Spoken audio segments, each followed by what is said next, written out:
We are in Iqbal's Reconstruction of Religious Thought in Islam, Chapter 3, and Iqbal says, "The course of evolution, as revealed by modern science, involves almost universal suffering and wrongdoing.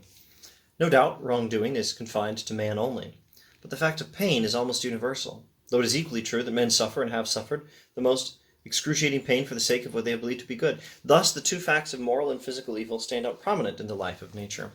So in this passage of the text, Iqbal is going to be talking about, to some extent, macroevolution and the Quran.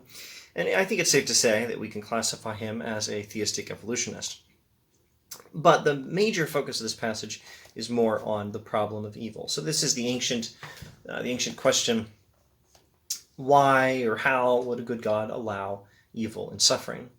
Now, we're using multiple terms here, like evil and suffering, and if you look at all the things people say about this, you'll have to add some other words like pain. C.S. Lewis has a whole book called The Problem of Pain. So Iqbal is working with this categorization, a twofold categorization: moral and physical evil, or wrongdoing and suffering.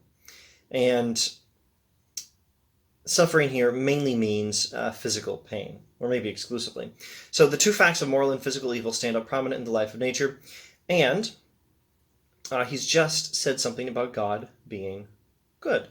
Let's go back to two sentences before this passage, or go back in context to two sentences preceding where I started reading. "At the same time, the Quran conceives God as holding all goodness in his hand. If then the rationally directed divine will is good, a very serious problem arises." Then he mentions evolution. Then he mentions universal suffering and wrongdoing. And wrongdoing, strictly speaking, is something strictly speaking moral. You know, snakes don't commit wrongdoing.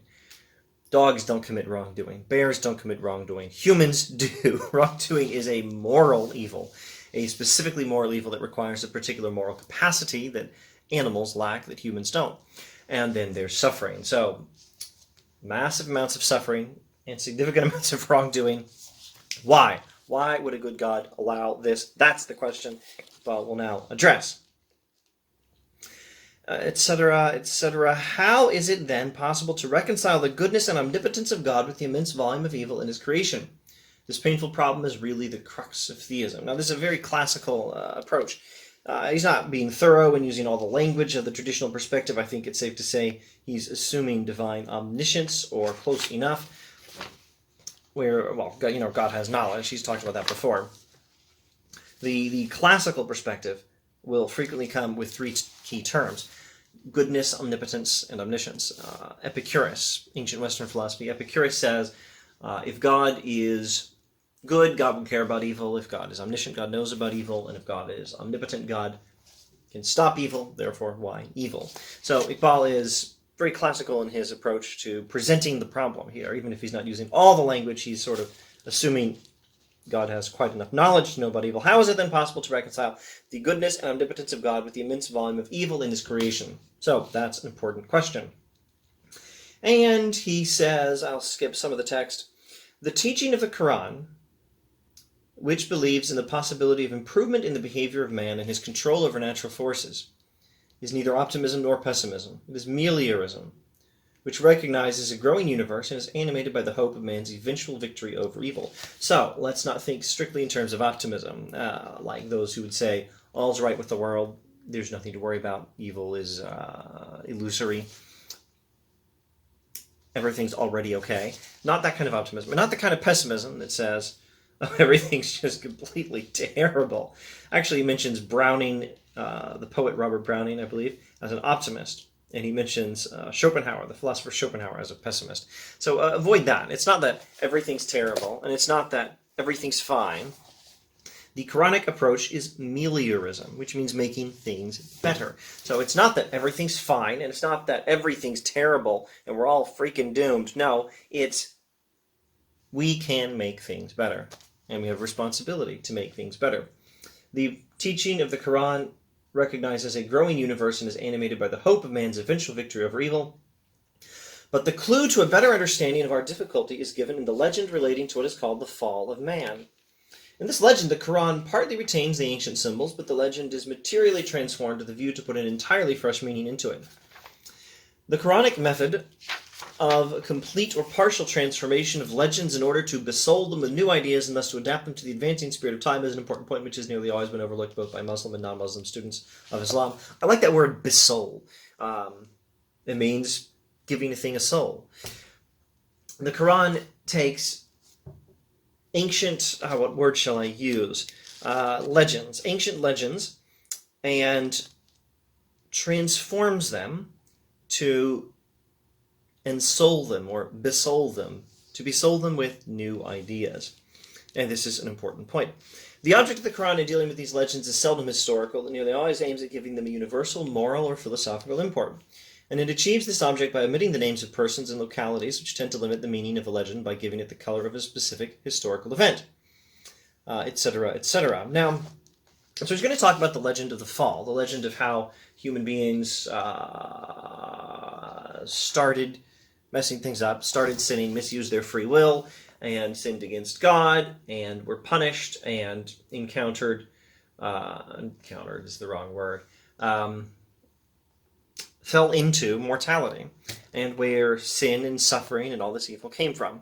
Now, I'm using a lot of terms here. I'm not sure he would endorse all of the terms I've just used. The fall, at least in one version or another, or one interpretation or another, of the human race means the origin of any or all of these things: sin, mortality, suffering, evil. Now, he's of course referring to, among other things, the biblical account. This would be Genesis chapter 3 in the Bible in the Old Testament. And he's going to actually spend about, 2 pages interpreting the story of the fall in Islam as it occurs in the Quran. And he's going to distinguish it from the biblical account. Now, I can't say anything for the record about whether he's getting the Quran accurate. I can't say anything against it, but I'm not in a position either to affirm it and say, yes, he got that right. I mean, at first glance, it looks right to me, but, I'm not that kind of scholar. I can't correct him if he's getting the Quran wrong. I wouldn't know. I don't know enough about that. I can actually, for the record, say he doesn't get the biblical account entirely right. But let's get to this remark. This remark he makes after interpreting the fall in Quran, and see what he actually says. The legend of the fall as reconstituted, reorganized, reimagined, as transformed. Let's use his language. The legend of the fall as transformed in the Quran. What philosophical or moral ideas is it getting across? It's not exactly all of those things. The original origin of suffering, death, and it's because of free will that allowed for sin that we have all these problems. It's not exactly all of that traditional stuff, although some of the stuff he comes up with is very traditional. Let's see what he says. Thus we see that the Quranic legend of the fall has nothing to do with the first appearance of man on this planet. Its purpose is rather to indicate man's rise from a primitive state of instinctive appetite to the conscious possession of a free self, capable of doubt and disobedience. The fall does not mean any moral depravity. It is man's transition from simple consciousness to the first flash of self-consciousness, a kind of waking from the dream of nature with a throb of personal causality in one's own being.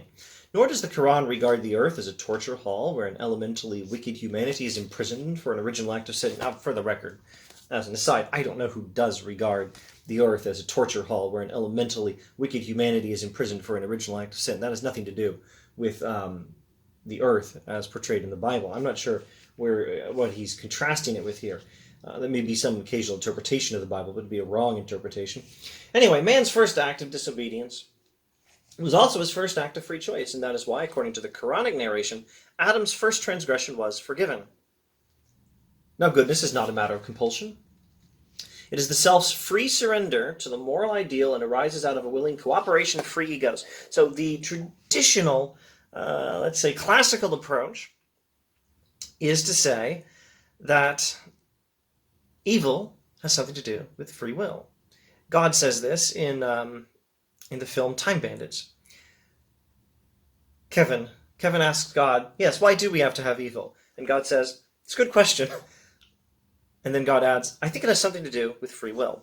That's the classical approach. Iqbal on this point is very classical. Goodness is not a matter of compulsion. It is the self's free surrender to the moral ideal and arises out of a willing cooperation of free egos. Free will is necessary for moral goodness. A being whose movements are wholly determined like a machine cannot produce goodness. Freedom is thus a condition of goodness. Freedom is a necessary condition for goodness. But to permit the emergence of a finite ego who has the power to choose after considering the relative value of several courses of action open to him is really to take a great risk, for the freedom to choose good involves also the freedom to choose what is the opposite of good. So, goodness requires freedom, but with freedom comes possibility of bad choice. That God has taken this risk shows his immense faith in man. It is for man now to justify this faith. God has shown great confidence in human beings by giving them free will, and with it, the ability to do wrong. Goodness requires freedom. Freedom is something that means it is possible for us to get it wrong. And God has still taken the immense risk of giving us freedom. Now, we have to show some responsibility and make good use of our freedom. Okay, I will skip a page or so of text. Thus, Adam's insertion into a painful physical environment was not meant as a punishment. It was meant rather to defeat the object of Satan, who, as an enemy of man, diplomatically tried to keep him ignorant of the joy of perpetual growth and expansion. But the life of a finite ego in an instructing environment depends on the perpetual expansion of knowledge based on actual experience, and the experience of a finite ego to whom several possibilities are open expands only by method of trial and error. Okay, so I think what he's saying here is evil. Well, I'm summarizing a good bit of the text and drawing some lines, connecting some dots. Evil can be divided into these two categories, moral and physical evil, or moral evil and suffering, or wrongdoing and pain. And wrongdoing, or moral evil, comes from free will. So on this point, very standard answer. And now this other point, where does pain come from? Where does physical suffering come from? Well, it's because the life of a finite ego in an obstructing environment depends on the perpetual expansion of knowledge based on actual experience. In other words, in order to be responsible and growing free beings in this world, some amount of suffering is necessary. Because we have to learn. We have to learn from experience by trial and error.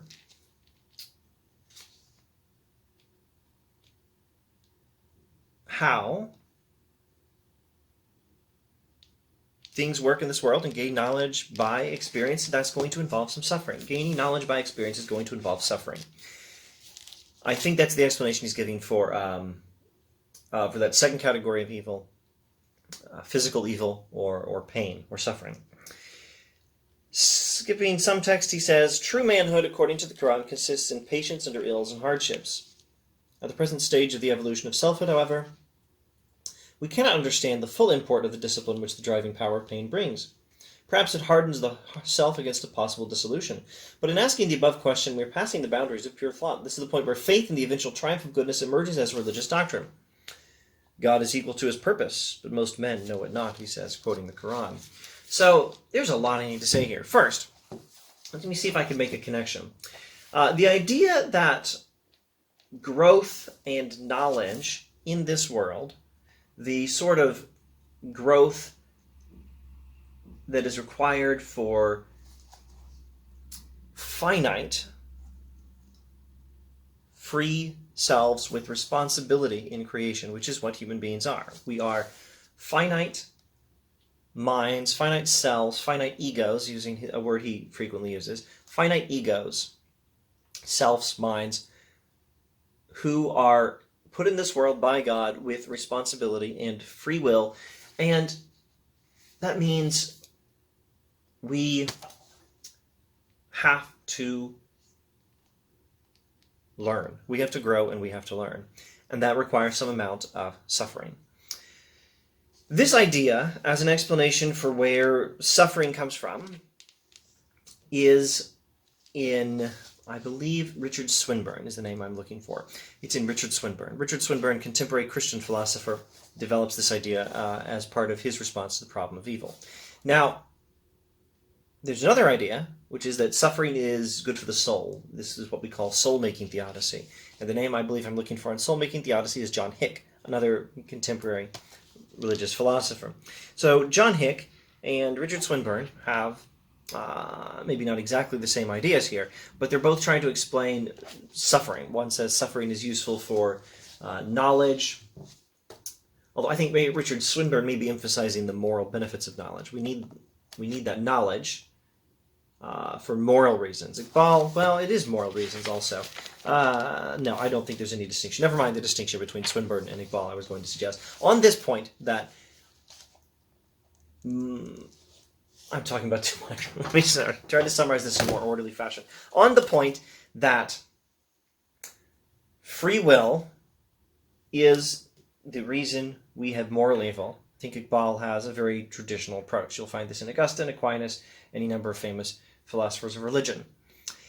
On the idea that knowledge requires some amount of suffering, because some of our knowledge has to come from experience, I think Iqbal is giving an account of suffering which corresponds to some analysis by Richard Swinburne.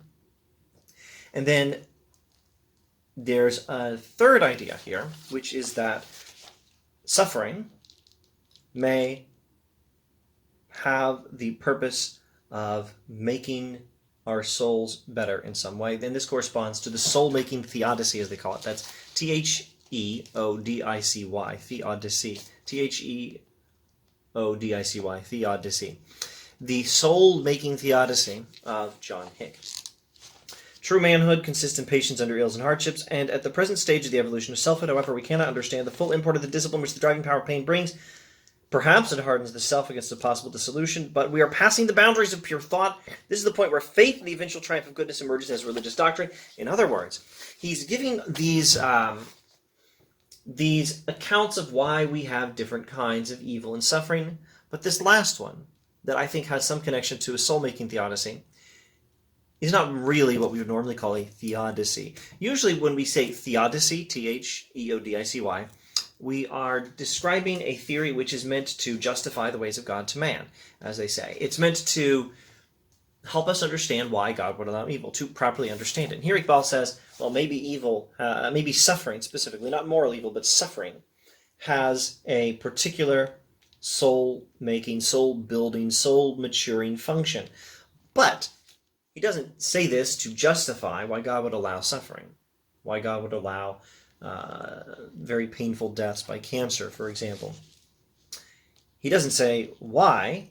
He says this is a possible theory, and he says we are passing the boundaries of pure thought. He says we don't actually know. Here, knowledge stops and faith begins. Well, no, that's not true. Faith has been here all along.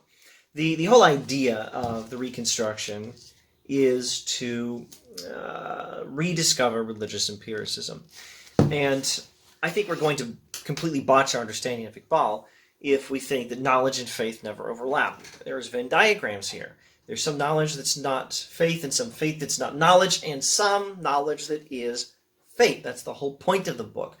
But here knowledge stops and faith continues. Yes, that's a better way of saying it. Here knowledge stops and faith continues. This is the point where faith in the eventual triumph of goodness emerges as a religious doctrine, and we don't actually know. So the final answer to why the particular kind and extent of suffering we human beings endure in this life on this planet, the full explanation for why that is not in this book, and it's not available to human beings at this time.